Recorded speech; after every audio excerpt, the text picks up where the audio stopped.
Welcome to Unfiltered and Unstoppable with Romesburg. Real strategies for real advisors, a podcast that dives into what it takes to scale a thriving financial practice. Each week, we'll discuss actionable strategies, tools, and insights to keep you ahead in today's financial landscape. From innovative products and powerful marketing tactics, you'll get unfiltered truth and unstoppable strategies. Let's get started by building your unstoppable financial practice today. Most financial advisors are trained to manage portfolios. Very few, however, are truly prepared to walk a client through grief. And the reality is, some of the most important moments in a relationship with your client have absolutely nothing to do with performance. It's all in the phone call after a loss, the silence in the room, the uncertainty, the fear, the questions that they never thought that they'd have to answer alone. And in those moments, that's where clients are really looking for clarity. They're not looking for a product. They're looking for stability. They're looking for someone they can lean on, someone they can trust. And as advisors, we're spending years, oftentimes, preparing the clients financially for retirement. But the thing is, very few are actually truly emotionally prepared for what happens if and when life changes overnight. And I think the biggest misconceptions in financial planning overall is believing people make logical decisions during the most illogical moments, during the most emotional moments. Very, very few do. This is exactly why your role as the advisor is so important. This is when the conversation goes well beyond products and returns and performance. This is about being there, being present when people need guidance the most. And honestly, today's episode is one of the most important conversations that we've had on this show. Welcome back to Unfiltered and Unstoppable. This is Real Strategies for Real Advisors. I'm Rob Romesburg, and today I'm joined by two incredible people. First time ever joining me is Mr. Brian Gragert. Brian, welcome to the show, sir. Appreciate it, Rob. I'm so excited to be here for this conversation today because it's just one of those topics that, it affects every advisor. You're going to run into this at some point in your career. And, this is just about helping people as best we can. Yeah, you're exactly right. And also joining us today is someone that is incredibly special to us. Debbi, she's not only one of our favorite advisors, you're going to immediately love her right when she gets involved here.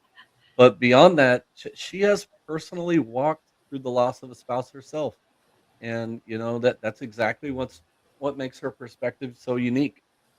She doesn't just understand this professionally; she understands it personally, and because of that, like many things through grief, things like that, you develop a passion, and she has developed an incredible passion for helping families navigate the most difficult times, the most difficult transitions that life can bring. So, Debbi, thank you so much for being here. Thank you. Thank you for having me. We know that this conversation means a lot to you. Yes, it does. And Debbi, we'd love to start here if you don't mind. Would you just be willing to share a little bit about your personal experience and I would be more than happy to.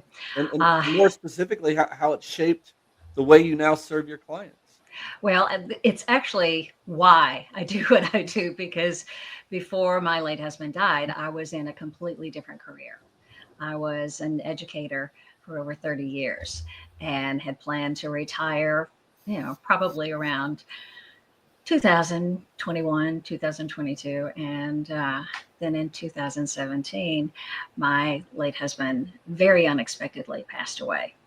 And he was a brilliant finance banker. And I did not follow my mother's advice in be involved in your own finances. And so when he died very unexpectedly, suddenly that was all on my shoulders. And I, I learned that I did not know what I did not know. And I was very fortunate that I had some wonderful people in my life that kind of assisted me with all of that. But to say that my life changed in an instant was truly the case. I didn't even balance my own checkbook. I let George handle every bit of it. He was a brilliant banker, and my plate was full. I was, a wife, a mother, a teacher, an artist. I ran a summer camp. I was in kind of an administrative position at a school, and it was a very intense job. And when he died, my brain did not work, and it just kind of threw me for a loophole. And I was very, very fortunate that I had gone to high school with a brilliant financial advisor. And so after a few months, I actually asked him to look at my finances and verified my fear of, okay, everything that you've worked for your whole life is at risk. And so he became my financial advisor. And the peace of mind that gave me was enormous. And so after a while, I had retired from teaching because my brain was not working. And he encouraged me to become licensed and started working with him, and which is exactly what I did. But I learned so much after George died, because not only did I have to learn how to handle all of my finances and take control of my life, the creeps came out of the woodwork, and I learned just how dangerous it can be if you don't have someone looking out for you. Yeah, you are exactly right.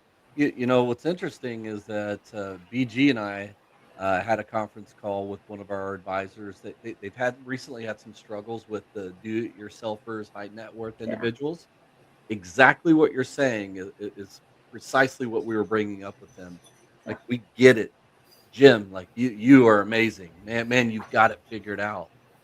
But what happens if, Yes. for Mary? You love Mary, you care for Mary, but what happens if? And that's a do it yourself for BG. How did we handle that? I mean, just to kind of talk about that, in your perspective, you were confident that George had it. You had every bit of faith in him. And so you felt super comfortable. And, you probably had at times had some reservations, but, maybe didn't even voice those because, that was his role. Yeah. You knew he had it. And that's kind of what we're talking about with some of these DIYers is, they're very confident in what they're doing, but, what happens if you pass tomorrow? That's right. What is that going to do for Debbi? Like, who's she going to go to? Who's she going to rely on? Because she's been leaning on you for all these years. I actually have that conversation with the first visit that I have with any potential client. I take them through that. I ask the uncomfortable questions. The time to do that is before there has been a death, before there has been the loss of a spouse. And so I'm pretty good at leading them into those uncomfortable conversations. And it's huge, especially the past few months. I've had quite a few husbands, say, okay, my concern is what's going to happen to her if I die. Now, one of them had retired early, had taken his pension, at a full time for him, so that when he dies, she does not get his pension. And, now it has been 20 years, and the reality of, oh, I could die tomorrow, and now she's not going to have this pension. So how am I going to make sure that she is taken care of? So I think it's extremely important to go ahead and have those what if conversations long before there's a death in the family. That not only makes it much easier for you to assist them when there is, the loss of a spouse, it relieves a lot of the guilt that the surviving spouse may have, because they now know, okay, he wanted this for me. She wanted this for me. Even if it just goes to, okay, who are the beneficiaries?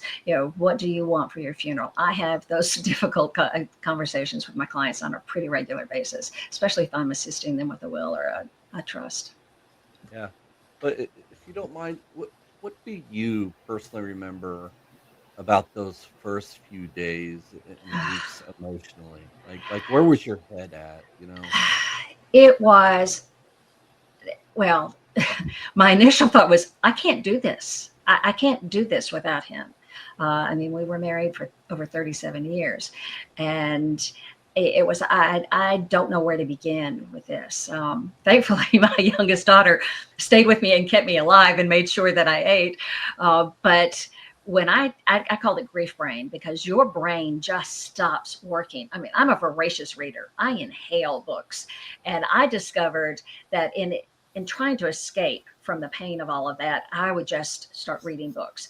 And I would be on page 3 and realize I have no clue what I just read. And I was reading it 4 or 5 times, and it just still was not registering. So you really do need someone there to kind of assist you with all of that. And a really good financial advisor is wonderful for you because it gives you that balance of empathy and patience and practical guidance. They're kind of like a calm presence. And so I love when I'm able to be that calm presence for a client. I had a wonderful, wonderful friend that also provided that for me. The financial aspect of it, I was very fortunate in that I knew I was not going to hurt financially. We were in really good shape there. But when the creeps quickly started coming out of the woodwork, I realized, oh, okay, I'm not only going to have to protect myself, I'm going to have to make my own path. And so I started doing a lot of research on that just because, our lawyer had advised us that we did not need a trust. What horrible advice for us. So my life would have automatically been a little bit easier if I had had a trust, because, going through probate is not something I want anyone to have to go through.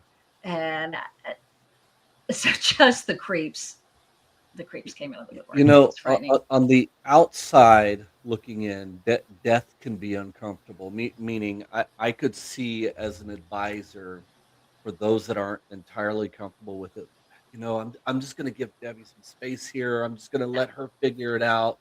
Unfortunately, exactly what you just said, a number of different things that you said is, first of all, the grief brain. That's Yes. real. Yes, That's it real. is. That's a very real thing. And while you were experiencing grief brain, just like you were saying, and these creeps show up, who knows what type of decision you could have made there, Yeah. right? Who knows what you could have been talked into? So, in my opinion, as a financial advisor, you need to be more involved now than ever. And I don't agree. talk about giving space. That's not what we're saying. What No, we're saying is your guidance now is needed more than ever. I agree. I agree. It is a really good financial advisor is a safety net for your clients. And I'm very blessed in that, especially the women in business that are involved with Gradient, they know my story. And so they're very quick to call me, okay, I've got a client that just lost a spouse. What advice do you give them? And we're real quick to lean on each other for our own expertise. And so this is kind of my expertise, not because it's one that I wanted, but I had to walk that walk. Right. And so I think that's essential. It's huge. Go ahead, BG. BG, go. I was just going to say, my mother-in-law just lost her father here recently, and she's the one of 6 kids that had to kind of compartmentalize everything, and she's doing all the paperwork and handling everything, and everybody else is getting to process their grief. But when you're the spouse, that's different. Yes, it is. Like you can't just turn that off when you're the spouse, and so you're being forced to look at all these decisions and think of all this stuff. And I think advisors sometimes forget how hard that can be for that person and how much that's when they really need you the most. Yes, it is. Uh, Too many times, I mean, I felt the need to start taking control of things. Yeah. One, because I was not the expert at all with our finances. And I knew I suddenly had to take all of that on, and I just had to make my own path for it. So my first reaction was, I like to get things done. That's not always the best thing, because my first reactions, I'm so glad I did not take. I mean, I was immediately going to sell my house. I was going to immediately move. That would not have been the best decision for me. Um, so too often we tend to want to move too quickly. I think too often financial advisors want to encourage them to move too quickly. Um, I would strongly advise you not to do that, especially if your client is a woman, because often women view their finances very differently than the husband does. George and I certainly did. He saw it as it's just a piece of paper. I saw it as how many kids do I have to teach to make that money? So 2008 and 2009, that hit me hard. And so my first reaction is, what am I going to do if 2008 and 2009 hits me Right. again and I've lost 40% of my portfolio? I no longer have his income. I no longer have his expertise. What am I going to do? So I wanted to jump very quickly and take care of things. Um, After I became an advisor and started doing this, I learned that between 80 and 90% of women change their financial advisors within a year of losing their husband. And I think a lot of that has to do with the fact that the financial advisors have primarily listened to the husbands. Traditionally, that's how it's been done in the past. I think that's beginning to change some, but traditionally, the men have been the one that have kind of set that path forward, and the financial advisor has followed the husband's lead. And then suddenly it's the wife. She's a widow, and she doesn't feel like the financial advisor is really listening to her, doesn't understand her perspective. So that changes. I was smart enough to wait. I mean, I did change financial advisors about 9 months after George died, which for me was wonderful. And it wasn't that my financial advisor was not good. He did beautifully for us. He just didn't understand my perspective. So I think listening to the surviving spouse and being willing to change tactics if they have a different thought or a different perspective than the spouse that passed away. I think that's essential. So I think you need to give them time. Don't rush them into making those decisions. Don't rush them into, financial changes or coming up with a checklist and quick decisions. You need to give them that time. But Rob, it's like you said, don't back off. You still need to maintain that relationship, maintain that touch with them, because the loneliness that occurs when they have lost a spouse, and often you lose friends because they don't know, especially other married couples, they don't know how to contend. They almost act like it is contagious. For sure. And so often you lose entire couple friends because they just don't know how to help you. That fear keeps them from reaching out. They're afraid to say the spouse's name for fear of it making you sad. Well, not saying their name is going to make them a lot sadder. So, reach out to them, talk about them, ask them to share stories. That relationship is more important than ever with a financial advisor. So great. That I just really appreciate your perspective, because clearly you've obviously lived it, and hopefully the advisors that are listening, that they are really tuned in here, because they can learn just a tremendous amount from you here. Thank And you. the thing that I don't think they really quite truly understand is how disorienting grief Yes. can be. The easiest, simplest of decisions can just feel like, oh my gosh, so heavy. Mhm. And that's exactly what you're talking about, that relationship. Because I'm certain, even if you had been greatly involved in the finances, more than likely during that time period, you might not have actually remembered the recommendations and the plan and what we were supposed to do. Yeah. And for that advisor that's handling the responsibility, like, they are the ones that not just the surviving spouse will remember, but the family, Yes. right? The family will say, "My gosh, thank goodness for Jim the advisor. That, Thank goodness he was here to help mom out." that's right. Well, generational vault is a wonderful tool, because I will tell you, you forget. I mean, I couldn't remember passwords. And suddenly I needed his passwords to be able to cancel things, to be able to get into credit card information, to be able to access things.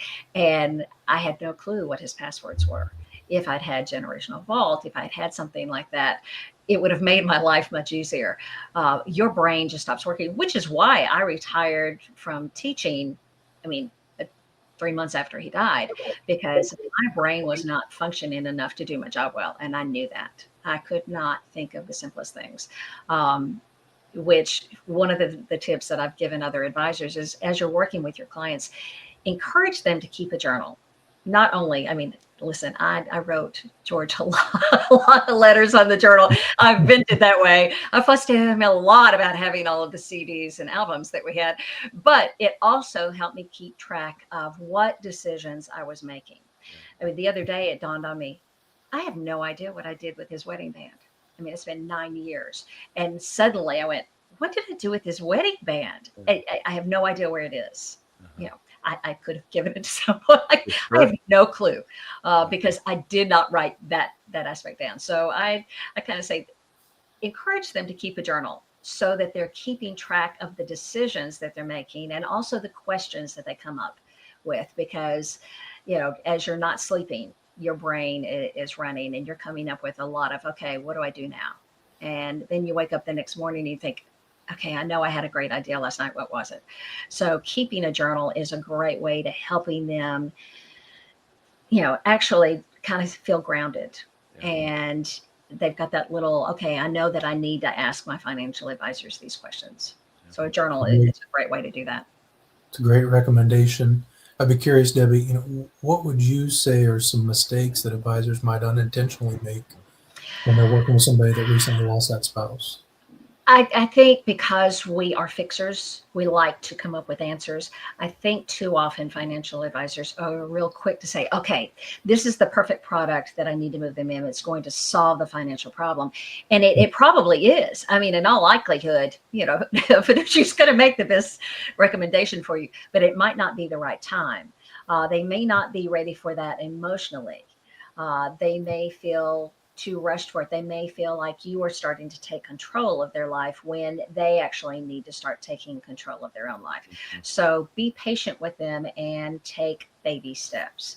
You move much more slowly than you typically would with a client. I think being silent and letting them kind of absorb your recommendations is great. Just sitting in silence with someone is not a bad tool. It's respecting what they're going through.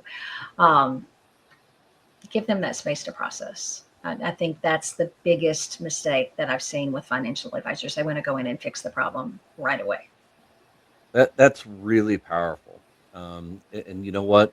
That takes confidence. That takes discipline. You've got to be someone that's just a strong individual to be able to understand that, especially as an advisor. I don't know why, but for whatever reason, we're maybe wired to feel that pressure to fix everything quickly. And just like you said, that the reality of it is slowing things down is actually might be fixing things. It might be the best thing that we could be doing. And as you said earlier, maybe my confidence is gone. Really, all that I need around me is stability. I need calm. Yes. And the next step, like you said earlier, is not probably financial. It's not, oh my gosh, let's make these financial decisions. Let's just help them breathe. Yes. Right? Well, let's just hang out for a little bit. Well, I will tell you, when Gary became my financial advisor, I've mentioned several times, for the first time since George died, I could breathe. Mm-hmm. No. Yeah, we finally ended up dating, and I'm married to the man now. But at that time, that was so far out of our. That's not what we were looking for. We neither one of us thought we would ever get married again. So that wasn't the kind of I can breathe now. It was I was with someone who understood what I was going through, not only financially, but he had just lost his wife as well. So we had that connection and personal experience of, okay, we're in this together. How do we survive this? We were calm for each other. Mhm. And that's what gave me peace for the first time after George died, was that calmness, that calm presence. And that was huge. This is a wonderful opportunity. I mean, I view myself as having relationships with my clients. I Mhm. mean, I become pretty close with my clients. They have my personal cell phone number. I have a few that will call me on a Friday or a Saturday because they know I will answer. I like having that relationship. I think other advisors could use this as a real opportunity to develop a relationship with them. Yeah. And that business relationship will blossom because there is a trust there that they know they can trust you. They have a Mhm. safe space with you. And it may not have anything to do with a product or financial decisions. It is, okay, it's the 1 year anniversary of Tommy's death. I need to talk to you. You Mhm. know, I really encourage you to remember those milestone dates. Remember those anniversary dates if you know them, the birthdays. Reach out to them. Those are, it's been 9 years, and those dates still hit Gary and I. You don't stop loving the person just because they died. So those key dates are important. So that's a great tool to use to just touch base with them and make sure that they're okay. Yeah. I've mentioned this a couple times on previous episodes that one of the greatest pieces of advice I heard from our pastor was what happens after a death is, all the food shows up and all the plants and all the flowers, and then all of a sudden 30, 45 days, 60 Yeah. days, it's just dead silence. No Yes. one's around. And he said to set a reminder for Hmm. 90 days and 6 Yes. months to be sure to follow up with Debbie. Debbie, how are things going? Well, I tell you what I do. In fact, I just did this for a neighbor who lost her husband a few weeks ago. I have already bought cards for the next year. I've already addressed them to her. I haven't filled out the card because, something else, but I already have those dates. And so I just kind of keep those, and it's in my calendar that, okay, next Thursday, I'm going to send her another card, just to touch base, because we get so busy in our lives that you forget Right. those. Right. So going ahead and putting those reminders in your calendar is a great reminder. I need to touch base with Tom. He lost Sally, 6 months ago, because we get busy and Yeah. it's just too easy to forget those things. But I think that's huge.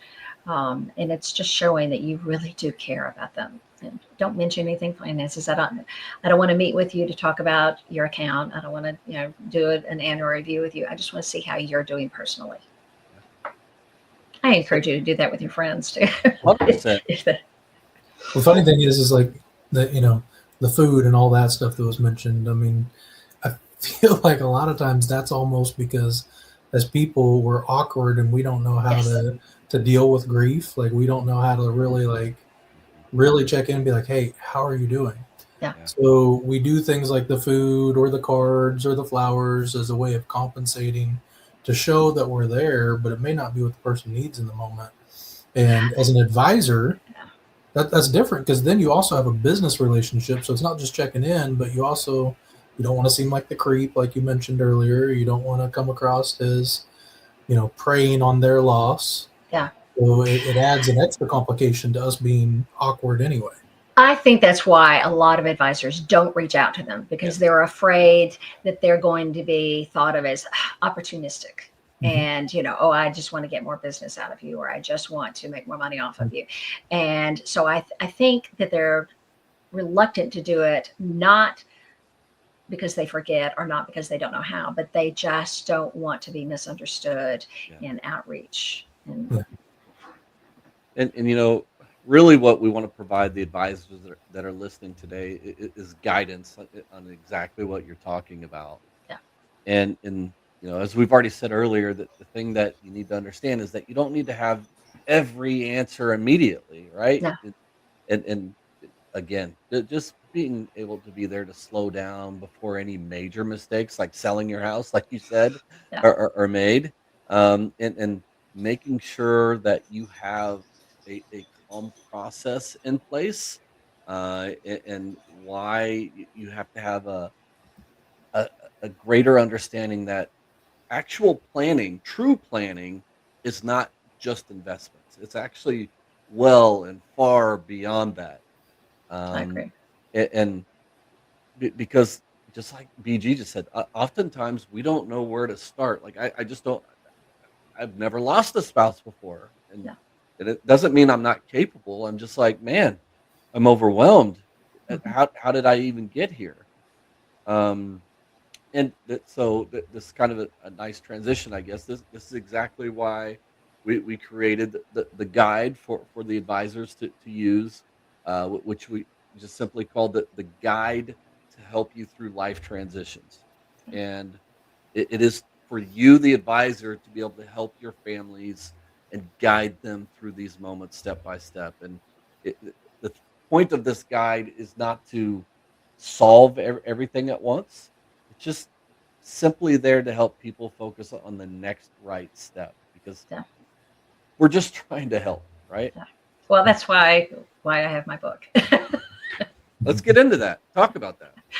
Well, that was one of the wonderful things that Gradient did for me. And so initially, I thought it was going to be named "You Don't Know What You Don't Know," and then discovered that was already the name of the book. So the name of my book is actually "From the Ashes: What Widowhood Taught Me About Financial Freedom."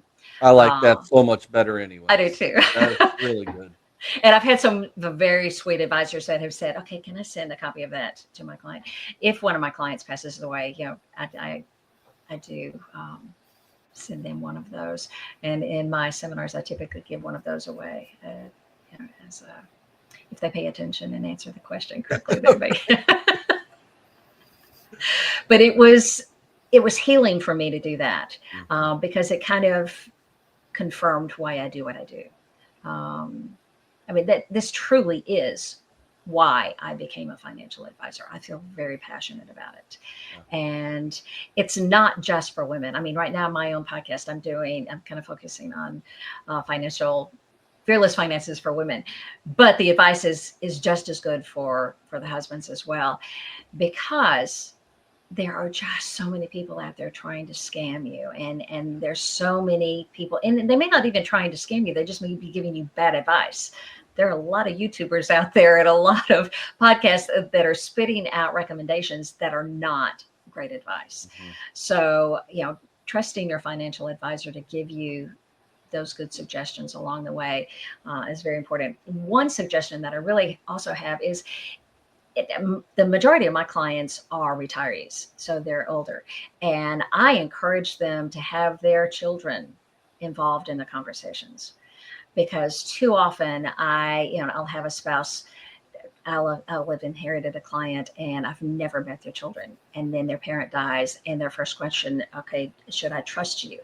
If you have developed that relationship with their children, they already know you, they already have that trust involved with you, and they're not worried about you taking advantage of, their mother who just lost their husband. So I think connecting with all of the family, if they will allow you to do that, is huge. Yeah. Um, it's made a big difference with my clients. I think that's why we're so passionate about our enhanced planning platform Yes. and the generational vault, because you're arming clients with ideas and solutions to where they can be prepared for this. Mhm. I agree. The tools that you guys have provided for me are enormous, and I never take those for granted. Um, and I'm getting better at using them. Sometimes we say this a lot. Our greatest strength is our greatest weakness. We have so Yeah. much, Yes. and it can become overwhelming. And throughout everything that we create, our thought process behind it and our foundation is we don't want you to be simply transactional. We don't want that Yes. at all. We want you to truly become indispensable, as you were just talking about, being ingrained in that whole family dynamic, having everyone within the Mhm. family knowing who you are, and because, and I've said this time and time again, but the truth is, it's not about performance. Like No. your portfolio, your true responsibility to your clients is empathy. It is patience. It is guidance. Yes, we need the performance, and yes, we need the portfolios and all of that. But man, that's just so generic. That's not what it's all about. Well, if you think about the relationship that we have with Gradient, Mhm. I mean, it truly is a relationship.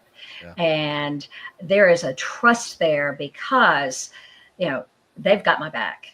And there's great communication, the tools that they provide for me. If they just left it up to me to say, okay, go on our site and look and see what's available, but they communicate with me and they let me know what tools, what recommendations are out there. So there truly is a relationship. Um, I try to do the same thing with my clients because the one and done is just not going to work. You have to have that relationship. You have to have that communication. So I try to deal with my clients the way with Gradient deals with me, and that they have developed a relationship. They care about my success. Um, yeah, they listen to what I want. They're not trying to push someone else's agenda on me. They follow my lead and have listened to how I prefer to work and what I want. Brian and Ben are outstanding at knowing what I need. And so I usually don't even have to ask them. They've kind of anticipated that. Um, but it's because there is a working relationship, and Gradient excels at that. So I think if we take their lead and kind of approach our clients with the same aspect when they lose a spouse, they're much more likely to reach out to us of, okay, we've already got that relationship. I know I can trust you to be the calm presence when I need it most. Yeah. Just a wonderful opportunity to transition here back to the guide I mentioned earlier. So exactly what Debbie's talking about right now. We created the guide. It's a resource, wonderful resource for you to use during these transitions. It's simply called a guide to help you through life's transitions. So head out to our website, which is simply evolvewithgradient.com/ignite team, evolvewithgradient.com/ignite team. The whole purpose of this guide is, what do I do within the next 48 to 72 hours? How do I help my families navigate this? What do I do over the next few weeks? Yes. How am I looking at their income and cash flow decisions? What types of benefits and claims do I need to make sure that they have in place?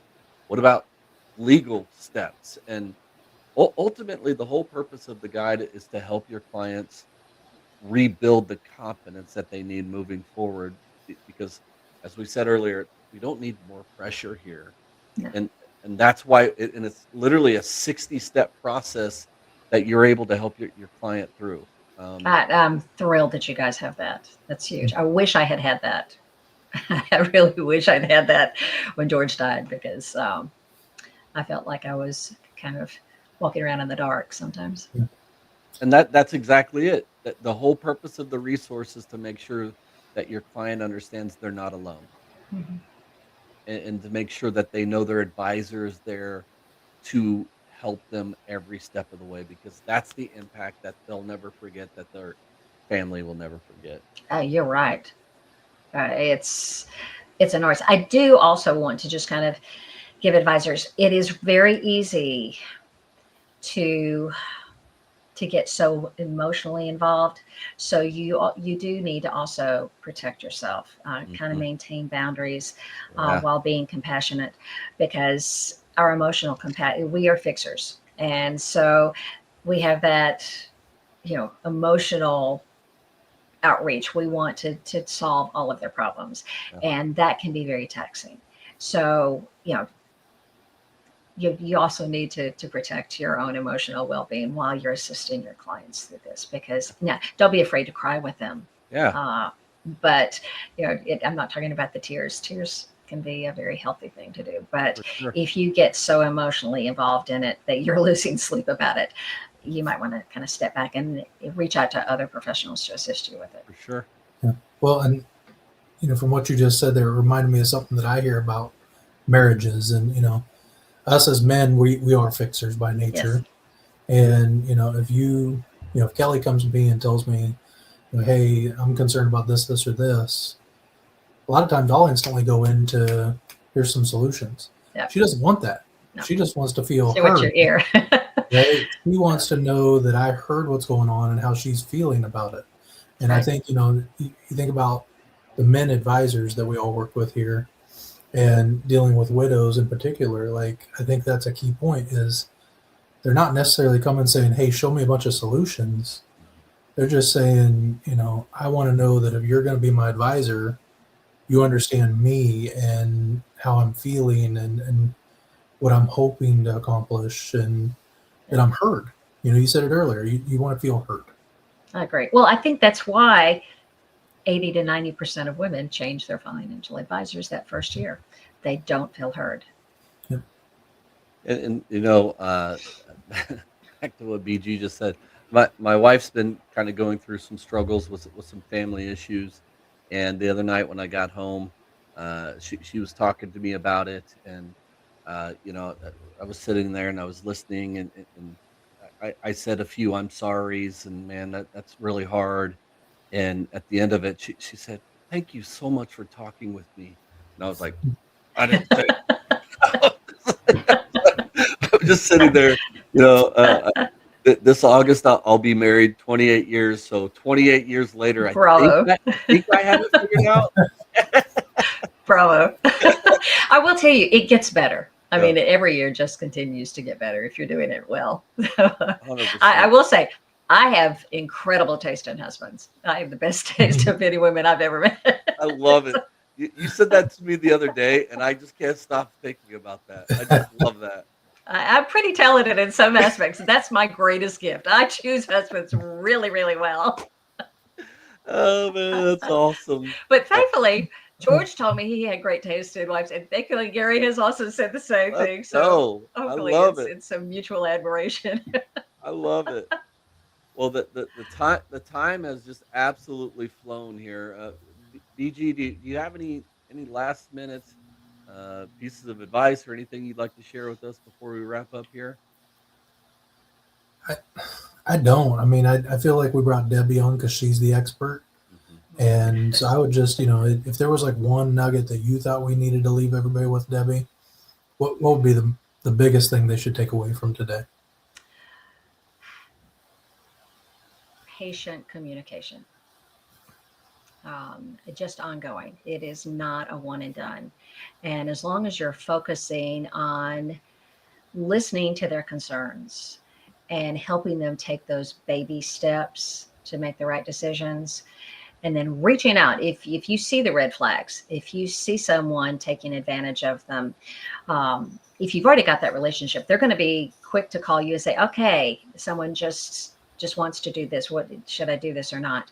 I think that's why that ongoing communication is vital, because the majority of the time there are going to be red flags. I hate to say that, but I see it far too often with people trying to take advantage of our most vulnerable people in society.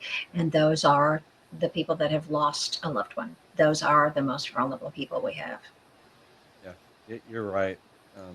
Debbi, we just thank you so much for You're welcome. being willing to share your story and your heart today. I mean, we could hear it. Just your passion, we could see it, and we worked with you long enough to know your clients and just what of impact that you've had there. And I am certain, we are certain that this conversation today is going to impact a lot of advisors out there, but more importantly, it's going to impact a lot of families and a lot of communities all across the nation. So once again, we really appreciate you. You are more than welcome. So, today's conversation, in my opinion, reminds us what this profession is really all about. At the end of the day, as we've said before, it's not about what is my portfolio doing really. It's about helping your families and your communities to be able to navigate uncertainty with confidence.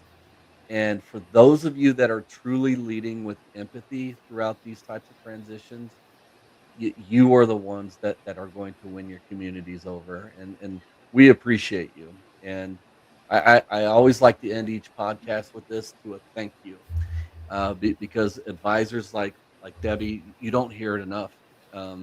Thank you for serving your families. Thank you for everything that you do for your communities, because the work that you do, it's far beyond money.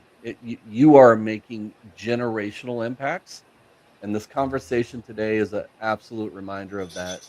And when you are helping navigate life like this, it's a wonderful thing to be a part of.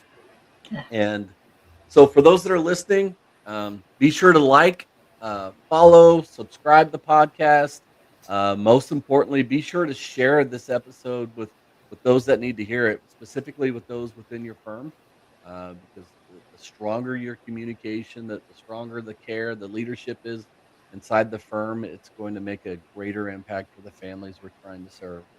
So thanks again for listening to Unfiltered and Unstoppable. We'll see everybody next time. Thanks again, Debbi, BG. Great work today, bud. The opinions herein may be from personal experience and may not necessarily be those of the Gradient Financial Group, its employees, or affiliates. Any results, topics, or outcomes are for informational purposes only. Financial professional use only. Rob Romesburg does not render tax, legal, or accounting advice and is not affiliated with or endorsed by the Social Security Administration or any government agency.